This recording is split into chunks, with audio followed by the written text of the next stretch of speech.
Happy Saturday morning, Frank Rock, House of Orange Sports Channel. It is a great day to win a Super Regional, to finish off the Purple Aces. I hope you'll join in with me this morning.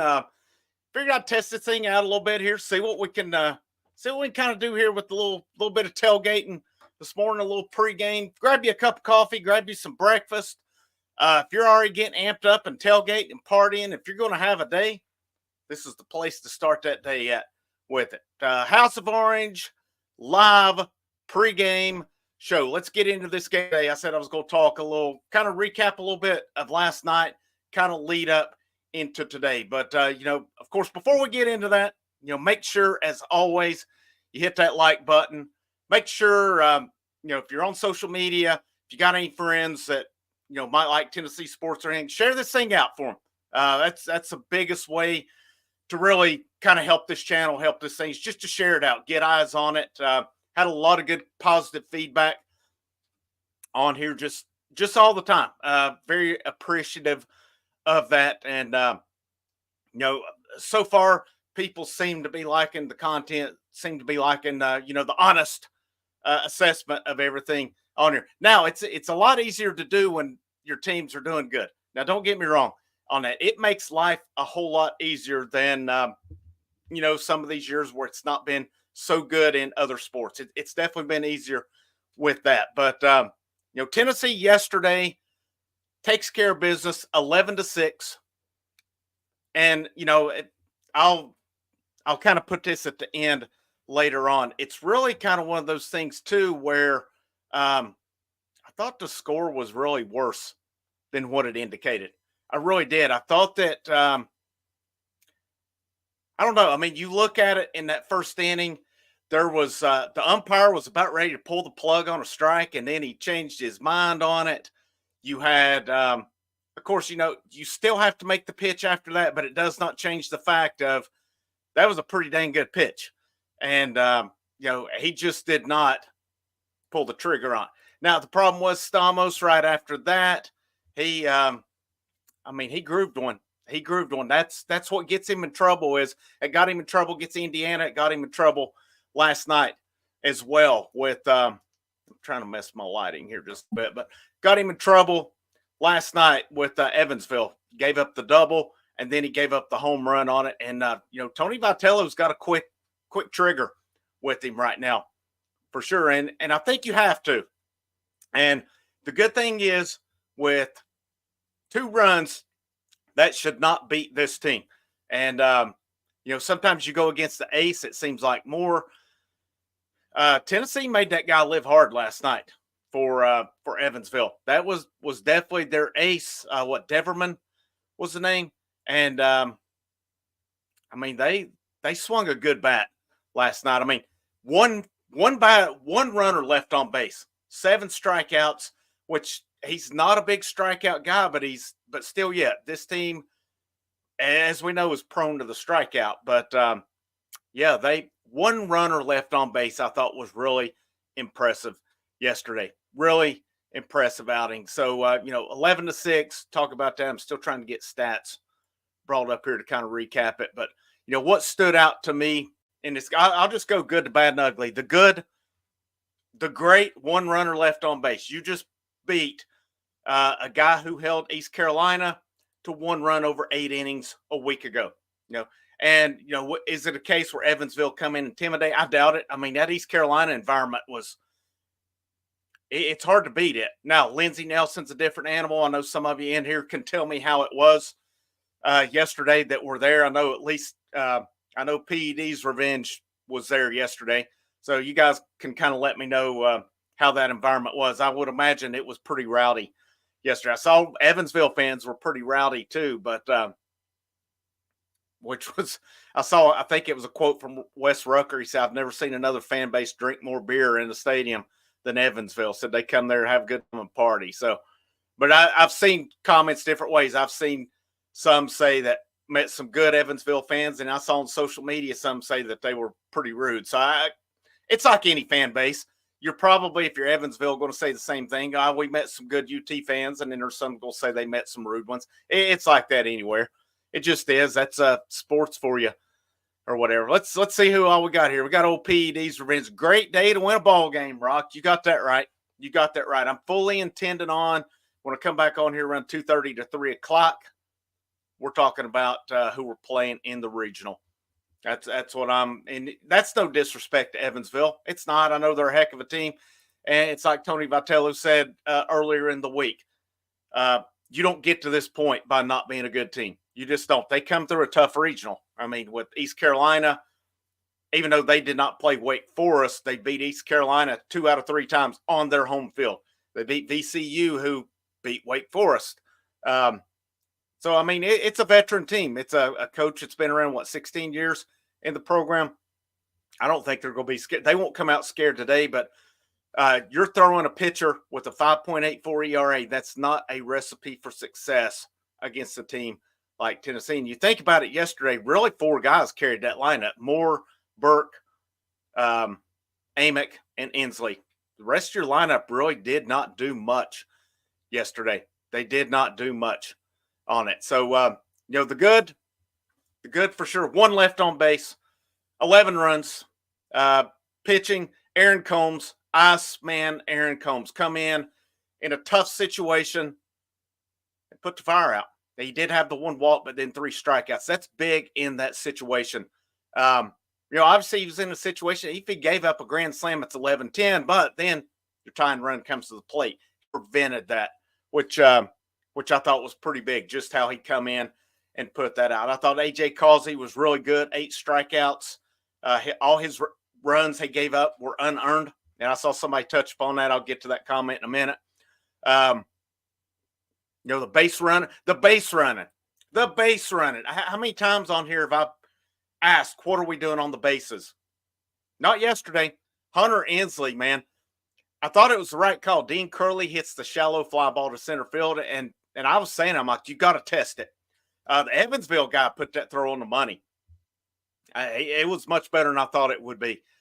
Hunter Inslee, what a slide. What a slide around that tag. Did not get tagged on it. That guy totally missed him. That was a heck of a slide. If he goes in straight, or, if he does not, get around that, he's probably tagged and out. What a slide by him. Christian Moore later on, he had that tag as well where he come in around it.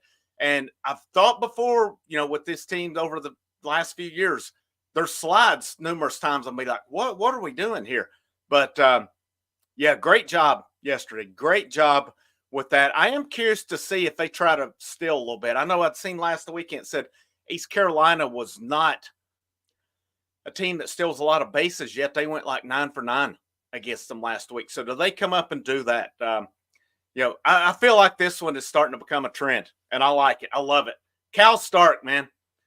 Cal Stark's you're not in there expecting him to be JT Realmuto or any of these guys, okay? You're not in there expecting him to be Carlton Fisk or anything like that at the plate. Behind the plate, this dude, there's a reason he's the catcher on this team. Once again, yesterday, they get the strikeout of, I know it was the 3rd place guy. I can't remember how to pronounce his name. Forgris, I think it was possibly. But they got the strikeout of him, and then another guy. If you're these teams at this point, and you're these runners, you have got to have the book on Cal Stark that if you get to falling asleep and getting off, he's going to pick your ass off. Well, the guy for Evansville evidently didn't get the book. He got picked off end of inning. They come back in. Of course, Reese Chapman, I thought it was tough luck. He had a hard ball. They played the shift on him, got him out. Cal Stark walks. Christian Moore bombed 3-2. Tennessee never looked back or never trailed again. They were tied at one point. Of course, Christian Moore, I'll get to the bad or maybe even the ugly on that. He's going to be included on that. Spoiler alert. So Cal Stark, though, once again, gives that team a shot in the arm like he did in the SEC tournament against LSU.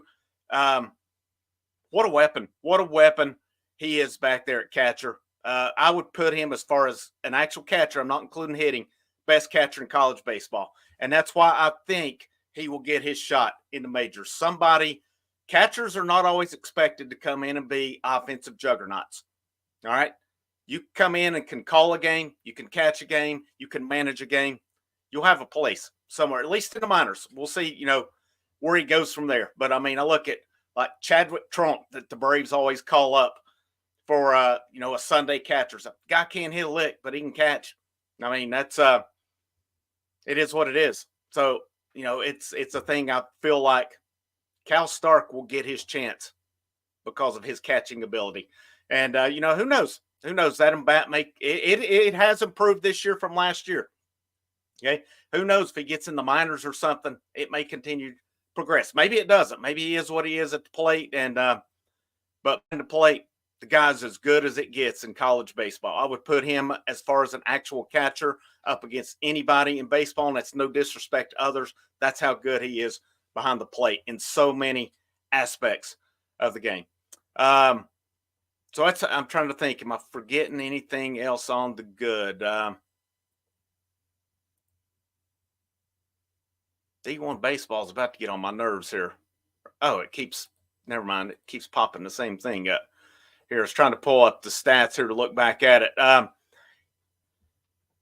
your top 3 and number 5 guy, Inslee. That was the good. Those guys yesterday were, let's see, 9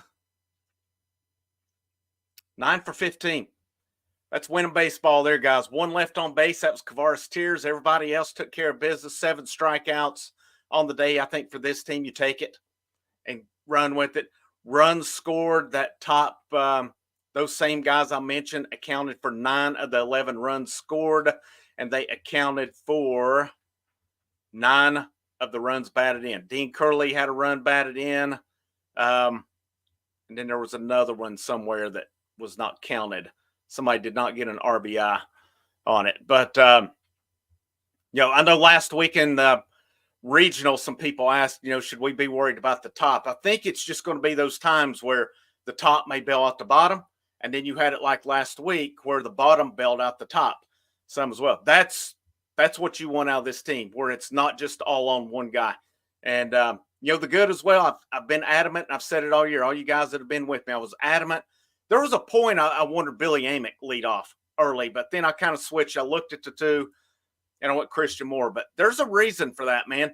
He leads off once, all right? You're not really – you want him to kind of jump the game. I mean, he hit a seed yesterday to start the game, if I'm not mistaken, and just didn't get on. But then it comes back around to him with runners on base. What are you going to do at that point with guys on? You go pitch around him to go to Blake Burke, who had already homered earlier in the game, or to get to Billy Amick? You can't do that with this lineup. So it's perfect. It's perfect for him, and you have to pitch to him, and he makes you pay. He's made teams pay numerous times when they've gotten that. That's the good thing about this. Let's get in some more comments here before I get to the bad on. Herb, what's up, man? Good to see you this morning. Good day to win one. Head to Omaha. Logan Hollinshed, good morning, and go Big Orange. Chris Leith, hope our bats continue to get hot. Ped's revenge or PED's revenge. They got quiet quick. I was curious about that, and this is one of them too. I know he said he met several. It texted me, said he met quite a few good people on here. Candace Lockwood, you're going to provide me a segue into the bad here. Christian Moore cannot make those careless errors into CWS. That will get you beat. I would even almost say ugly. I think that's part of – that seemed to me like one, if he just sits back and plays it, he has it. He was rushing the whole time. I did. I thought it was a careless error too. I thought it was kind of senseless on it. But, that's also a product of where they play in the field with that shift and how deep they play. Sometimes those easy plays become a circus like that, for lack of a better term. And, I agree. I mean, that cost them 3 runs. That cost them 3 runs against the team it could hit, because had he made that play, it's very possible they're out of that inning with no runs. So I totally agree with you on that one. I said part of the bad with it, I think that error. Stamos 2 weeks in a row has not had it. And now I say that there's 2 ways we could look at this one. I think a couple things could be true yesterday. Let's say they say he's going 1 inning. Had he just went 1 inning yesterday, what would we have done? We would have said, well, why didn't they bring him back out for another one? He just struck out the side. He looked great in the first inning. But then you come back out, and then the command, I don't know. It seemed like it's just that hanger and that pitch he threw. This team goes inside a little bit too much for my taste sometimes. And that was a perfect pitch to just destroy there because his fastball does not have any movement to me. It doesn't look like. And that was right in that dude's wheelhouse. I think if you're going to do that, I would have stuck with the breaking ball. It had worked, a couple pitches in a row.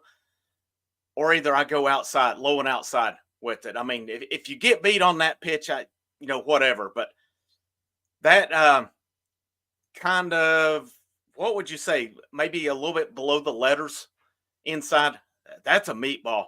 That's a meatball, especially when your fastball has no movement on it. I didn't like the pitch selection. And again, I don't know if he missed the target or not. I mean, Causey missed some targets too as well. And he got lucky on a couple that they were off the wall and not out of the park on him. But, that's 2 weeks in a row. Stamos has been a little rough. Again, though, if they'd pulled him after the first, we'd have been praising how good he was. So, but they got him out, minimized the damage with it. Causey come in, kind of put the fire out. His fielding behind him did not help him out a whole lot.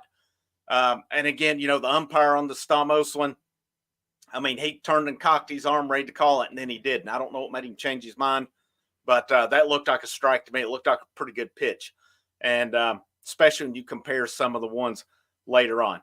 I don't really have a lot of bad yesterday other than that. Hanging pitches, I guess it's going to happen when you throw that many. I mean, with Causey, he threw 82. You're naturally going to hang a couple when you throw 82. Stamos threw 27 with it. 3 strikeouts, an inning and a third. Again, Causey 4 2/3, 4 hits, 3 runs, none earned, 2 walks, 8 strikeouts. That's a pretty efficient outing for him. 13-3 record on the year. Kirby Cannell's another one that he's almost like Stamos. I almost think if you get a good inning out of him, that you're good. They ride him a lot. I know he can pitch all day long, but he's kind of one of those to me. You get that one good inning out of him. He's going to give runs up over multiple outings a lot, I feel like. But, he did what he needed to. If they got in a situation, Aaron Combs come in, got him out of it. Aaron Combs is definitely their man at the end. Now, I mean, his ERA went from earlier in the season like 5 down to under 3, like 2.5 now at this point. Pretty good. That's pretty good.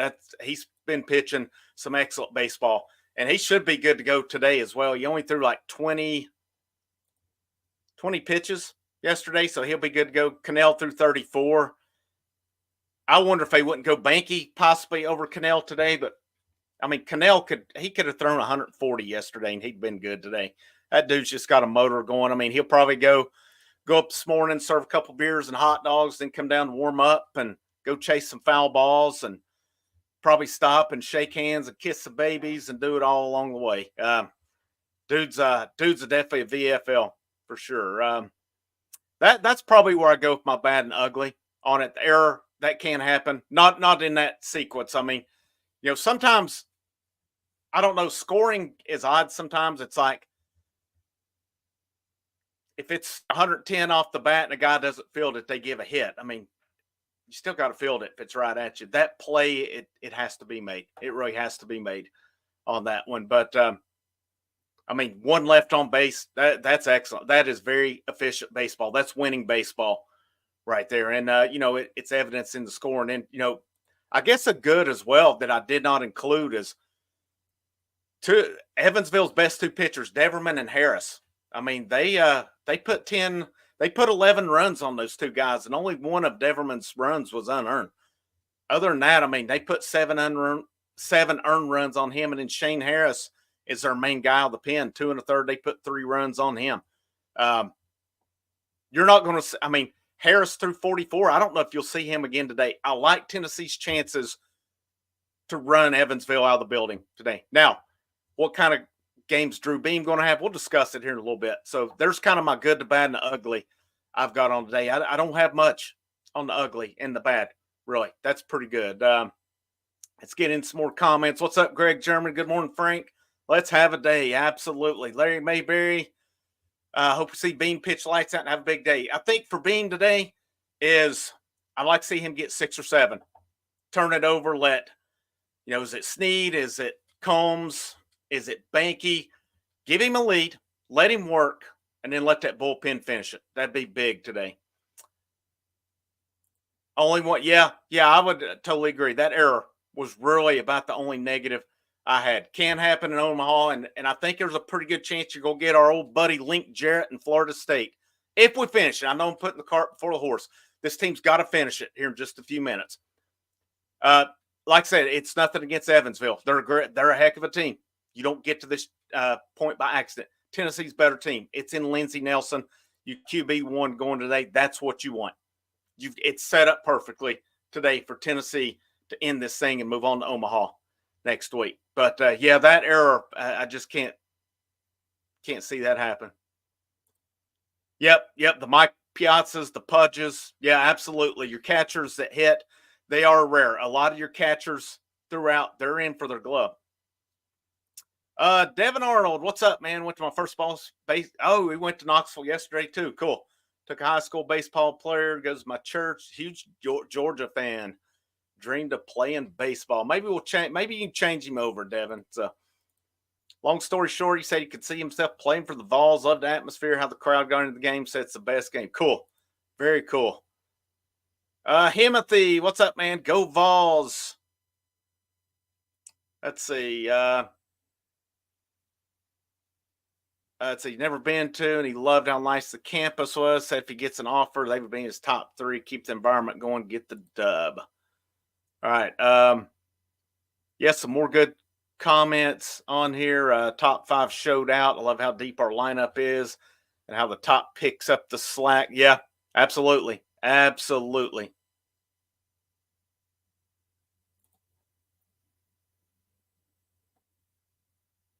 Let's see here. Oh, we got Rob in here. Man, look at this. Got good news. I got picked for the Columbus, Ohio for the Special Olympics Ohio State Summer Games on June 28, 20. Heck yeah, man. That is awesome. Congratulations, Rob, and good luck to you. What do you got, about 3 weeks out?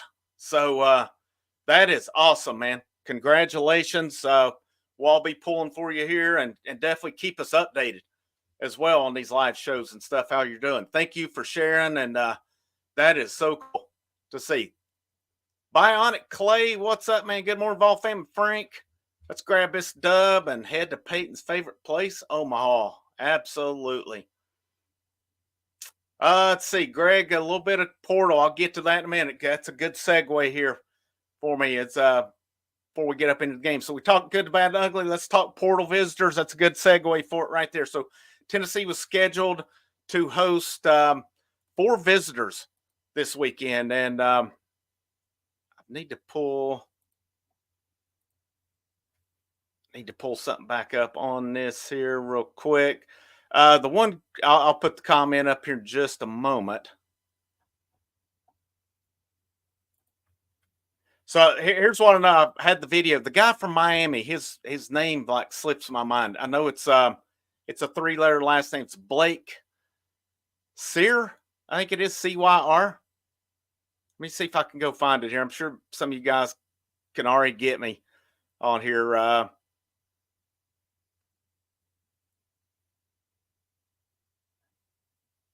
Crud, where are we at here?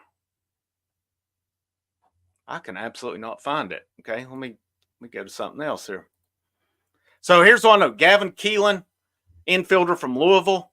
He is in. He hit over 300 this year. He is ranked next year as a top 100 prospect coming in.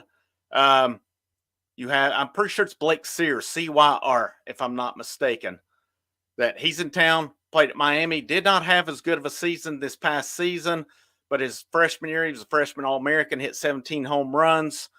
He did his thing then, and then they have a freshman pitcher from Wichita State, Tommy Lepore, who is in for 2026. He is considered a highly thought of prospect as well. And they were supposed to have a 4th who was Cody Bowker, who plays at Georgetown. But Cody Bowker, he up and decided, I guess he took a visit to Vanderbilt earlier in the week, and he committed. He put up the old, anchor down or whatever. So Cody Bowker made the decision that he wants to get drilled by Tennessee for at least a year, if not a couple years coming in. So, that is what it is. Sometimes you got to make the decision you make. Frankly, he made the wrong decision, and we'll see him next year. Blake Sear, CYR, that is it. So Blake Sear can play the infield or he can play the outfield. Keelan, I would think you go a couple different ways. He's predominantly played shortstop this year for Louisville. But I think what you're going to see next year, and that's going to lead me into talking portal, talking, defections to the draft and all that, because I'm going to try to wrap up by 10:45. Got about 18 minutes here. I'm going to wrap up on it. So next year, what I'm looking at, I think Curley to third. I mean, I would think Antigua to short and Keelan to second. But we saw yesterday that Antigua come in and played short, second, come in for Christian Moore. They said Christian Moore had a little bit of a leg bothering him, but Tony Vitello said he'll 100% be ready to go today.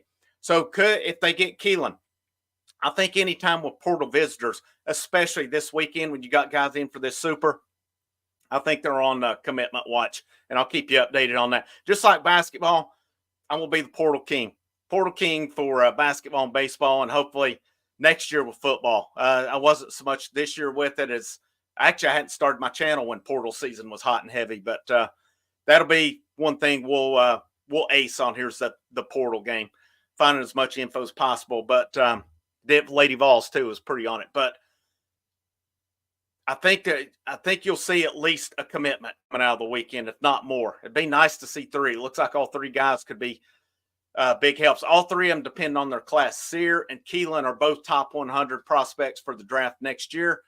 Lepore 2 years from now. So Lepore, I think I saw, had thrown like 78 in the third innings this year. So that would lead me to believe he did a lot of starting.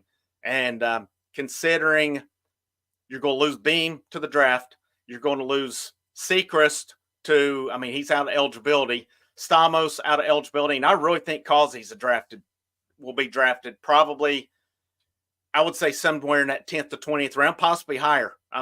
Possibly higher. Teams could do a lot with him, especially, I don't know if he would be a starter. He could be with the amount of pitches he throws.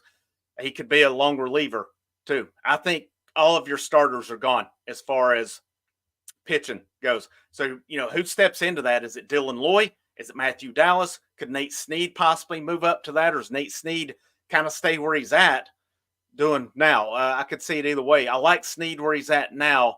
We saw the one time he started, he went, a couple innings, then he got lit up. So I'm kind of wondering if his game is not where he is now. So there's a lot of opportunity, and there's good pitchers hitting the portal left and right. So I'm curious to see who else Tennessee pursues, because I saw a guy from Wofford yesterday, pretty good numbers, one of their main guys. I saw Zach Short from East Carolina hit the portal. He was their Friday starter in the regional. That was because they wanted to go Yes Savage against Burns, I think. And Yes Savage had a little bit of he was in the hospital for a collapsed lung the week before. So they matched that one up pretty good. But there's a lot of good players. I saw Samford, and this guy may have already committed because I think their top pitcher was like one of the top players in the SoCon this year, hit the portal. So there's going to be plenty of guys out there, and it's, guys are just going to continue to hit it.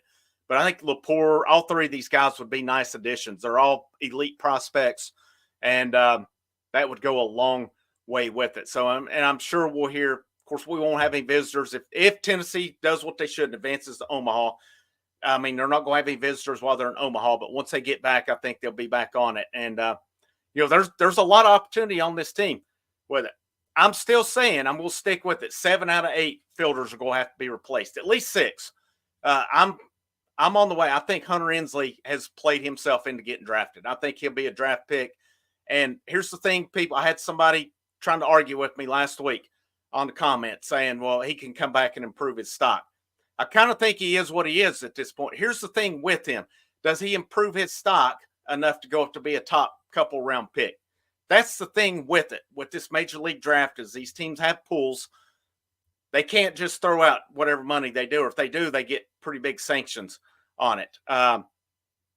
So they're working with a pool. If you're a junior, if you have a year eligibility left, all right, let's say you're a 10, 15, 20 round pick, somewhere in that range. You look at guys throughout the last few years like Tennessee that have gotten picked in.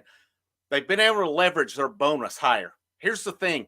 All right. Let's say you're a 15th round pick. You come back the next year, you're a 15th round pick again.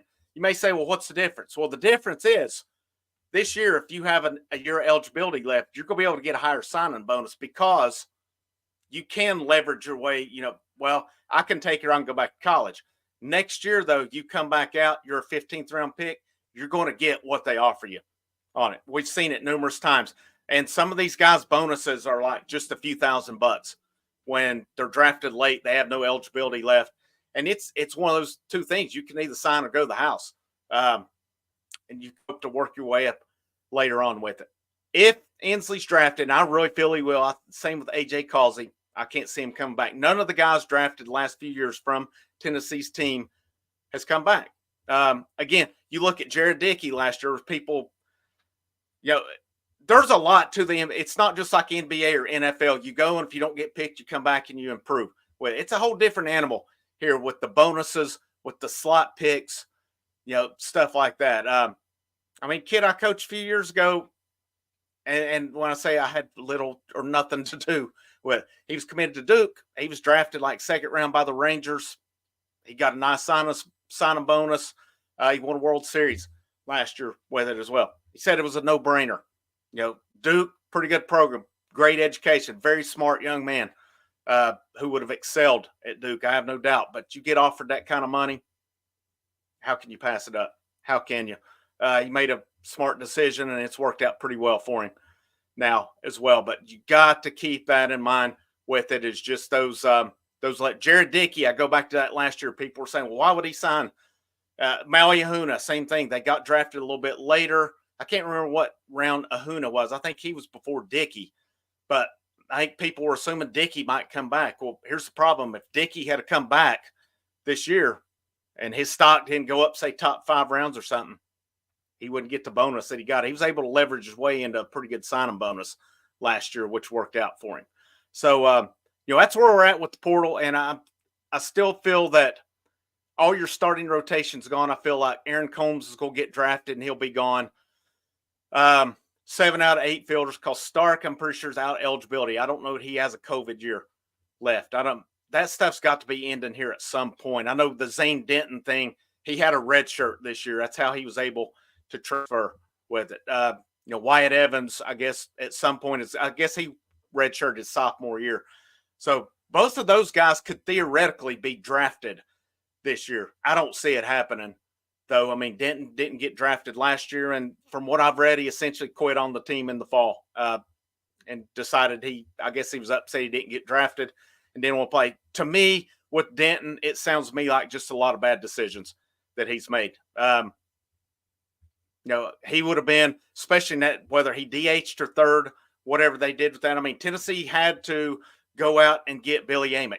It was a no-brainer. They went out and got him, and if Denton got upset by it, so be it. They had to proceed because they didn't know he was coming back at that point. He didn't make his announcement he was coming back till well after Amick was already in the fold. So, Tennessee had to do what they had to do, and I don't know. I still look at it as he made bad decisions, and we'll see where he ends up at. I hope it works out for him. The guy did a lot for Tennessee last year, but in the grand scheme of things, I think after his big year, after his heroics, I keep saying bad decisions lead to it. So, let's lead up to today's game. I got 10 minutes left here before I wrap this thing up. Tony in here says we need Drew Beam to pitch like he did the last 2 years. He's not been the same this year. I think he's been hit and miss. I feel like it's not been, I don't know. I thought he has had good stuff. I thought he had really good stuff 2 weeks ago against Mississippi State. And I thought he was really got a rough deal from the umpire in that one that prolonged an inning that should have been over. Last week against Indiana, I thought he was grooving it. We need the guy who last year in that tournament was lights out. Lights out in the Clemson Regional, lights out against Southern Miss in the F game, and he was lights out it was the game they ended up losing, but he pitched well enough to win in Omaha. They just met a freaking pitcher from LSU and Ackenhausen that I don't know why they can't hit him, but we don't have to worry about that again this year. We need Beam to be on today because this is a lineup that can hurt him if he's not on. If he's grooving it, if he's throwing meatballs, he won't last against these guys. They can hit. They have some hitters in this lineup. Yeah. Where are the away team today? We're in the Smoky Grays, and I was kind of hoping they would go black. I was looking on Tennessee's. They have the game notes page on utsports.com. It has every statistic you can imagine except team batting averages versus left-handed and right-handed pitching. But in the smoky gray uniforms, that's the uniforms Tennessee's lost the most in this year. I thought it was pretty interesting that was a stat. But let's see. If I go down, let's see if I can find that one. Oh, by uniform. So in all white uniforms, Tennessee's 9-3 overall, 4-1 in conference. In orange tops, they're 13-2 overall and 9-2 in conference. In the cream uniforms, 9-0 overall, 5-0 in the SEC. In pinstripes, they only wore pinstripes midweek, and they went 10-1. Smoky Grays, 5-4 on the season, 3-4 in the SEC, and the black one, 7-1, 4-1. I don't know. Being a baseball guy, I'm kind of superstitious as well. I was really hoping they would go with the black uniforms today. But to me, it's still silly. The whole, you earned the right to host. And then, like last weekend, they played 3 games and they were the visitor 2 of them. How silly. It's like you get penalized for doing what you're supposed to do. There's not a situation last weekend where Tennessee should not have been the home team. I get it. And we talked about, I think it was Greg German in here at it. And I agree with this. They do it here in the high school baseball, no matter where you're at here in South Carolina, like Dutch Fork, where I coached last year. This year, they were the 3rd seed and kind of, I guess you would say, they're type regional. They won the first 2 games, so they were waiting on, who was it, Fort Mill or Boiling Springs, I believe it was. So then they hosted on Monday, and that whoever come to them had to be in. I don't have a problem with that because somebody's earned their way through with it. But the fact that Tennessee had to play visitor twice because other teams had not been home, that's a joke. It's a freaking joke, man. And if you're going to do this super regional, I guess they're trying to cut down on travel, and they're trying to go back and forth. I know if it does go to tomorrow, Tennessee will be the home team. But I don't know. I just think it's stupid. I think it's a stupid rule. They do it in the SEC tournament. The highest seed should be the home team every game. This is an absolute fact right here. Hunter Ensley, since going to that 5-hole, has been phenomenal. He has been phenomenal. His average is up over 300 now. It was hovering around 250 to 260. Just in that time frame, his average is up over 300. The guy's hitting. He's coming through clutch. He's playing excellent defense in center field. His base running yesterday was top notch. Hunter Ensley is playing big-time baseball right now, and I hope he finishes out the year that way. Like I said, I really feel like he's gotten his stock. The way he's played, especially this last month or so, he's a draft pick. Or you can't tell me he's not. Good Lord, man. I just wouldn't freaking go if I had to hear that guy. I would not even freaking go. I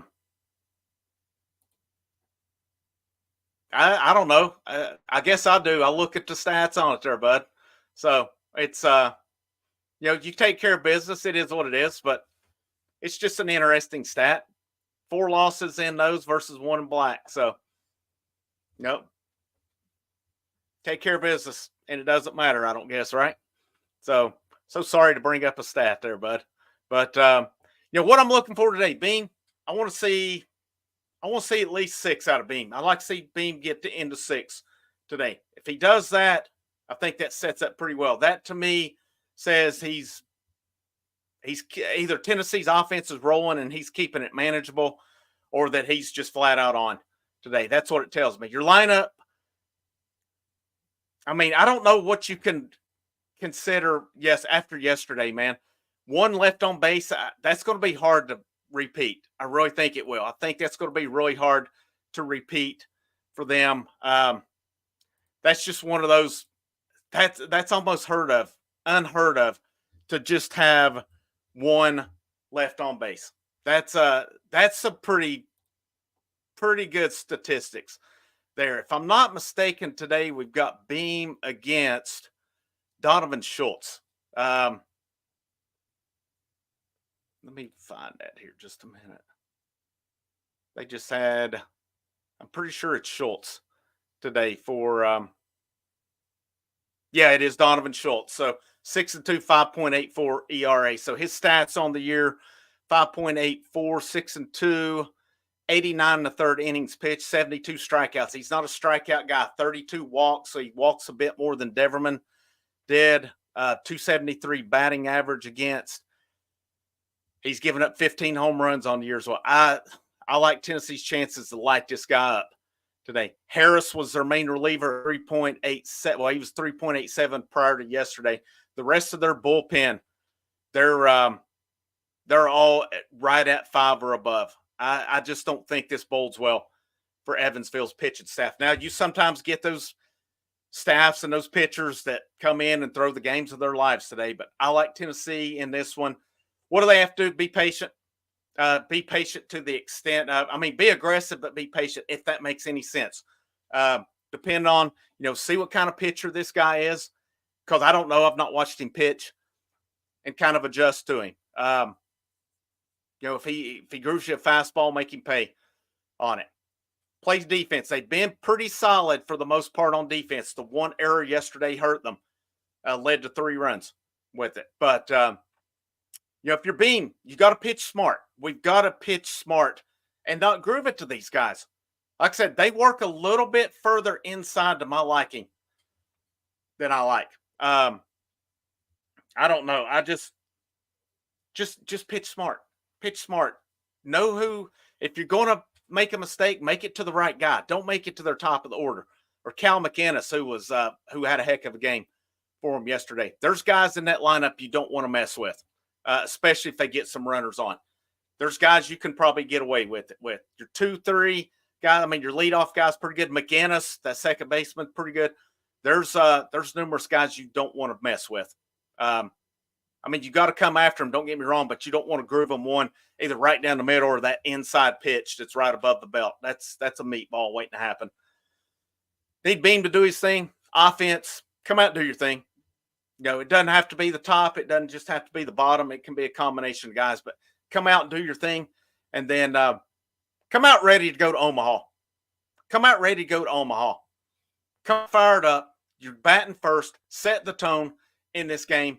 That crowd's going to be fired up. Give them a reason to stay fired up, and you've got that advantage over them. People will say a lot, well, the crowd was dead. Well, it's because the team doesn't give the crowd something to get fired up about when the crowd gets dead. So take care of that, and things will take care of itself. My prediction today, Tennessee wins big. I'm going live this afternoon right after the game. I don't know if it'll be immediate. It'll be just after. I may want to watch them celebrate just a little bit when they win today. And then I'm fully counting on, especially after yesterday, Tennessee will be meeting Florida State next week, and I want Florida State. It's no disrespect to them. It's none of that. I want Link Jarrett. Tennessee owes Link Jarrett from 2 years ago, who was Notre Dame's coach, who come in and put him out. Tennessee owes him.